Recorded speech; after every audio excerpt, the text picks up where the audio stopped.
Hey there Kangaroos and welcome back to World of Roocraft. I am your loyal lore master Roo, and today I'm all alone in this big mansion. Boom was out doing some robot stuff. He said something about getting his gears cranked. I don't know. Half the time even I don't understand what he's talking about. But that isn't going to stop us from continuing our review series of Kalimdor. Today I want to talk about the level 10 Alliance zone, the Darkshore. Can you see the map on the screen? Yes? Good. But it's getting a little bit lonely here, so why don't we pay our friends Les and Lee a visit to talk more about it? Come on guys!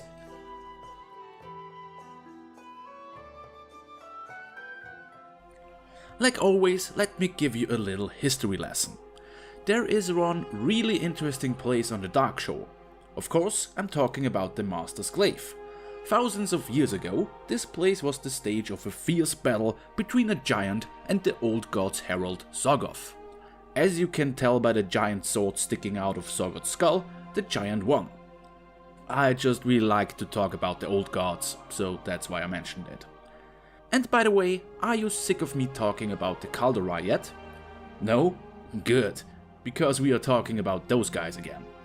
The area we know today as the Darkshore was once part of the Kaldorei Empire. Well, pretty much everything was once part of the Kaldorei Empire, but you know what I mean.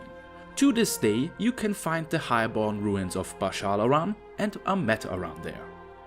After the Great Sundering, the Darkshore became home to a few Night Elves, thanks to its proximity to the new Night Elf capital in Mount Heal. Those Night Elves built their Port Oberdin there and lived there in relatively peace. You can take a guess who I'm going to talk about next. Nope, not Arthas, even though I would love to. We are going to talk about Deathwing and the Cataclysm. And the Darkshore is one of the areas that took a really heavy blow from the Cataclysm. Big parts of the landscape shattered and countless numbers of elemental spirits flooded the shore and Oberdin. The Night Elves are now in survival mode, and the citizens of Oberdin are looking for refuge in the Night Elf village of Lordanel. It's only thanks to the Darkshore's agents that the initial Cataclysm didn't rip apart the zone entirely. What else is there to say? Well, another side effect of the Cataclysm is the so-called Eye of the Vortex, a giant tornado threatening to rip apart the shore. But talking about that would already give away too much of the story. The star of today's video is going to be our Wong Druid. Hey there! So why don't we head to the Darkshores? Even though I have to do it alone this time. Roo, wait. What do you want, Blizzard? I was thinking, maybe I could join you today. Why? I'm just a fan of your videos and would love to be part of it. Okay, I guess. Why not? But no stupid plugs for your products, okay? Thank you. Alright, let's go! Let's start with a little introductory questline to get a feeling of the area. Our first order of business is to deal with the chaotic aftermath of the Cataclysm. Oberdin survivors are scattered all around Lordanel, and we have to get them to safety. And if that wasn't enough, an army of pissed off water ghosts is attacking the village. Are you okay, Blizzard? I'm good, thanks. Why? Sorry, I'm just used to whining every time I mention the word ghost. Now that we saved some people, let's take a look around Lordanel itself. Here we meet the gnome Whizbang Cranktoggle. He tells us about a weird sickness spreading throughout the shore's wildlife. To figure out what's going on, we first have to collect a bunch of crab parts and stuff them into this box to analyze them. Turns out that the crabs got the sickness from eating bear corpses, so we check those guys out next. Those fluffy creatures contracted the disease by eating duskrats from a nearby cave. And look at that, it turns out that our old friend Sen Foulhoof is behind the corruption of the wildlife. Who is that guy? We saw him in the Night Elf starting zone. Wait, shouldn't you know him? You created that guy. I can't remember everything. Whatever. So let's take care of Sen once and for all and save some animals.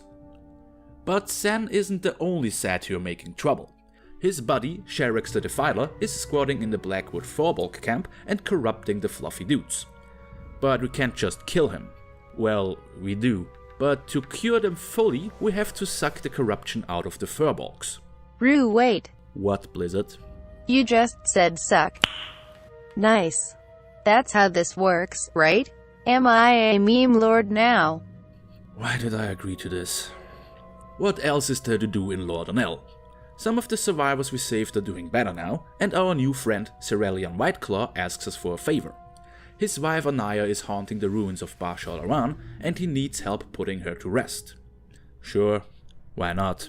And while we're there, let's bust some ghosts.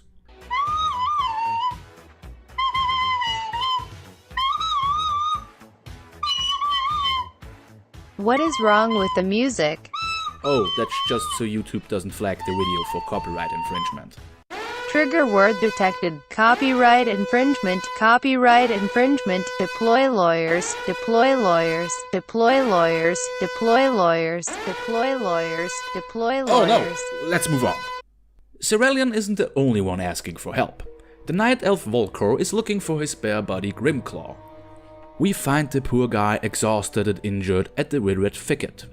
Together with the Keeper Caritas, we come up with a plan to help him. First we have to collect some mushrooms. Why? For a special ritual to elevate our minds, of course. Isn't drug use fun, kids? Next we have to collect the fur of deer, moon sabers and bears. But we can't just kill them to get the stuff.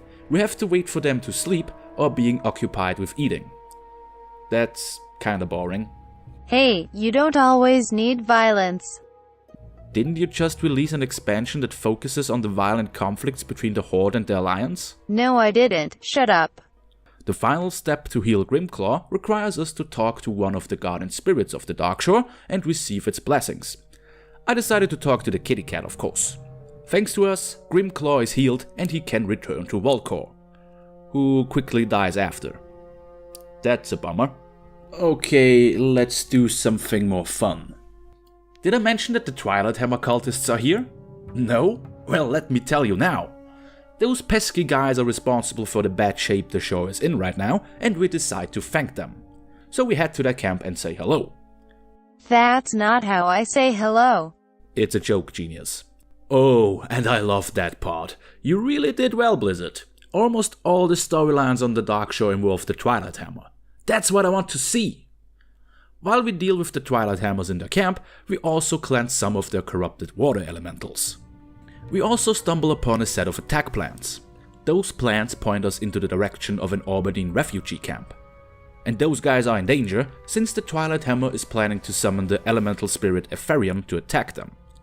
It's our time to shine and save them. To do so, we have to travel to the ruins of Aubergine and deal with the Twilight Summoners. But that didn't quite do the trick. So we have to find a way to destroy Epherium. Lucky for us, there are a bunch of corpses lying around. We soothe the spirits of the fallen citizens, and with their help we are able to defeat the Big Blue Meanie. Whew, let's take a short breather, since there is still a lot to talk about. While we are on break, would you like to talk about our new expansion? Didn't I say no plugs? You are no fun.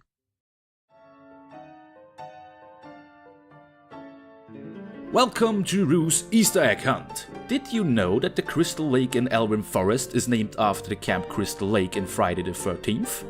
It even has its very own Jason!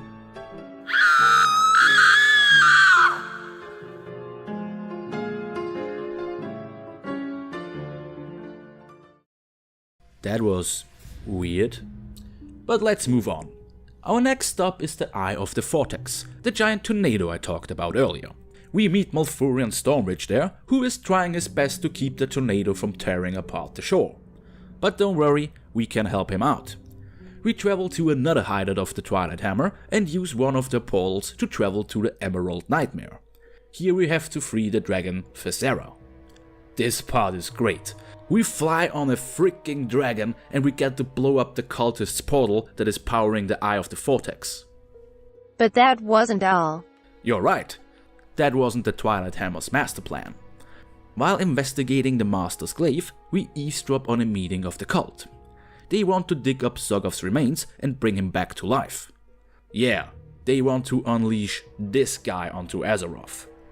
So, how do we stop them? We need an artifact, called the Horn of Agents, to wake up the slumbering Guardians of Darkshore. but those pesky Darkscale Nagas already stole the horn. We arrive just in time to stop Ashara herself to get her hands on the horn. Whoa, that's Ashara? She changed. Yikes. Thank Lunk that Malfurion shows up to help us. Now we can head back to the glaive and show the avatar of Zagov who's boss.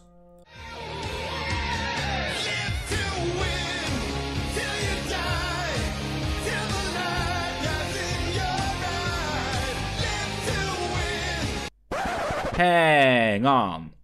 Why is that ancient evil tentacle monster wearing clothes? To keep it PG, of course. To keep it PG. You know that your game has a playable race that is basically zombies. I haven't seen them yet. I think you are lying. Never mind. With Zagov gone, we finally foiled the Twilight Hammer's plans and the Darkshore is finally safe. Oh, you think that was all you get to do here? Oh, no. I haven't mentioned yet that you can blow up some Murlocs with the help of a robot.